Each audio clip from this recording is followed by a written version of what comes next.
Hello everybody and welcome to the United Stand. Manchester United lose 2-1 to Leicester. Player ratings, links in the video description. We'll be going through that. It's not a live show. I've had issues, so first time I've done a live reaction, not live for a very long time. But lucky Leicester is what I would say. And apologies to Liverpool and West Ham. The integrity of this Premier League doesn't have any integrity anymore because, look, it doesn't matter to me as a Man United fan. People can say salty, whatever. What have we got to be salty about? Well done to Man City. They're the best team in the league. We're going to finish second and we've got Champions League football. Losing that game tonight, actually, when you think about it, is probably quite a good thing because it probably means Liverpool won't get Champions League football now and we maybe helps us get Sancho. Who knows? But Liverpool not getting Champions League football as a rival is quite funny, isn't it? But I'm not laughing because I think the integrity of the Premier League is a disgrace. 2 weeks ago, we were moaning about the integrity of a Super League, and 2 weeks later, Manchester United have been forced to play Sunday night, Tuesday night and Thursday night. We've had to put that team out tonight, and I think some of those players have been bloody superb. Twan Sebi, brilliant, absolutely superb. Smash a like on the video for him, I thought he was brilliant. But look, you play a 38-game season. It's a long time. You invest a lot of time in that. The players do, the manager does, the fans does. To have to play one of those 38 games like that is appalling. And the Premier League should be ashamed of itself. It will get brushed under the carpet because United are going to get second anyway. But it's the fact of the, Leicester, not a great team. Didn't play particularly well tonight. But they get 3 points against United that nobody else is really getting.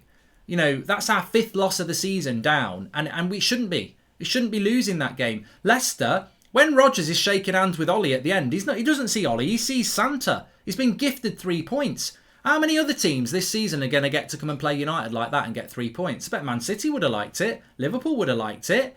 But Leicester get it, and it basically gives them Champions League football.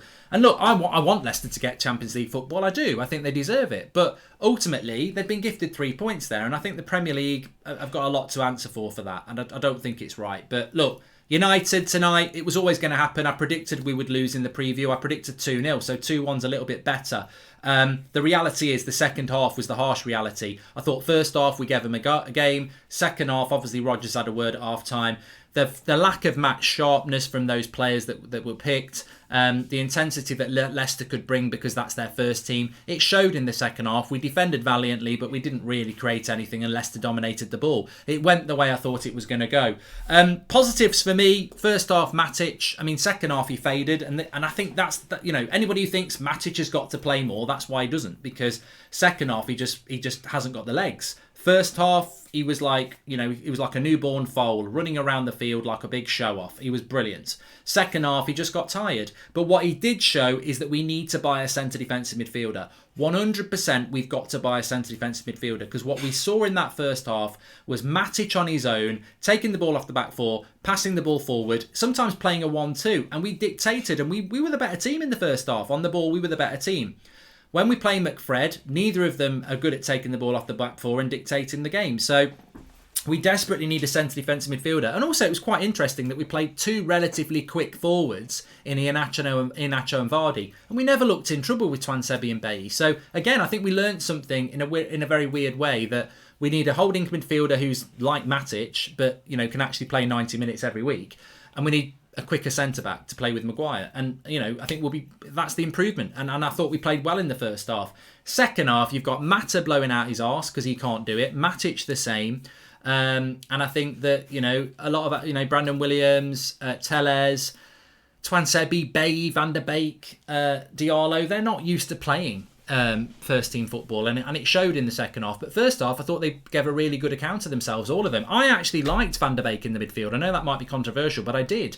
What I think the problem is with Van der Beek is that people want instant results.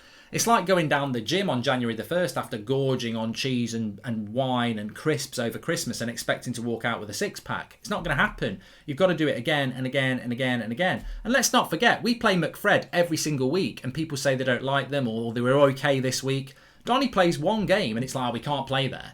Yet everybody else gets 10, 15 games. He's not had that. So I quite liked Van der Beek in that role. And I think if he was given 4 or 5 games in that role, he'd get better and better.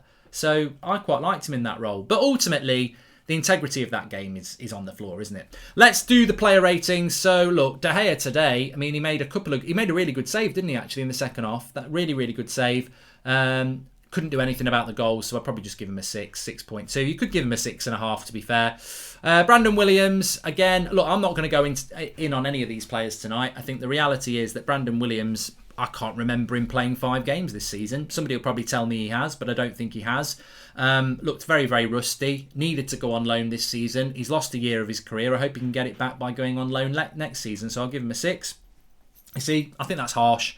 I mean, look, if that was Wan-Bissaka, you'd give him a 5. I get that. But look, there's mitigating circumstances here. He did a job for us tonight when we needed him to. Bay tonight, I thought he was better in the second half, but rusty in the first half. I'd give him a 6 as well. Ooh, you're being harsh with your scores. Yeah, all right, I understand that. Twansebi, get an 8 for me. 6.5? Bloody, who's doing these votes? Who is voting for these players tonight? 6.5 for Twansebi. I tell you what, you're harsh. You're really harsh. He's a man of the match contender for me. Tellez, I thought he grew into the game. I'd probably give him a 6.5, so I'll give him a 7. 6. Bloody hell. I mean, are some of you lot really that moody that we've lost 2-1 with our reserves? Bloody hell. Matic, 7. I thought first half, very good. Second half, he faded, so I'd give him a 7. Van der Beek, 6 for me. 5.7. Yeah, I actually thought Van der Beek physically was very good. He made good interceptions. His positional sense was very good. Surprisingly, it was his passing that was off, and that's one of his strongest things. And that, to me, shows that Van der Beek needs to play more games. Mata, probably a 6. Yeah. I mean, look, I'm being generous here because these lads have come in and done a job and let others have a rest for Thursday night. But in a normal game, Mata fell off massively in the second half. I agree with that. Greenwood, 7. Worked really hard.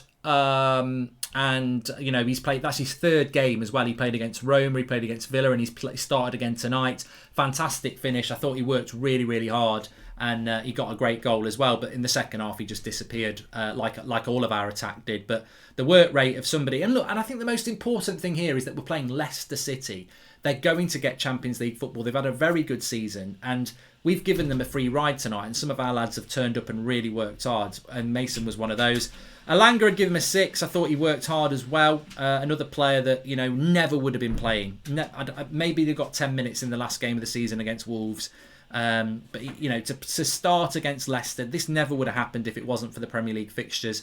So that's a positive for me that he's played Premier League football, and yeah, he's got a long way to go. Did he look like he's ready to play first team football? No. But did he look like he was out of his depth? No. So that's a player there that needs to take that and go, I've played for Manchester United in a Premier League game. I want to do it again.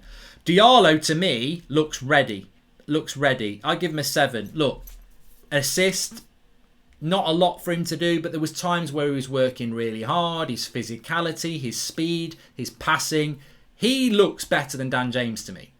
If Dan James is playing games for our first team, he should be playing games. He's ready. I'm not saying he played like bloody Ronaldinho or anything like that, but he's definitely ready. He's not. There's a massive difference between Shoretire, Alanga, and Diallo. Diallo looks like he's ready. Like, if you're going to play Dan James, play Diallo. Like, he looks ready to me.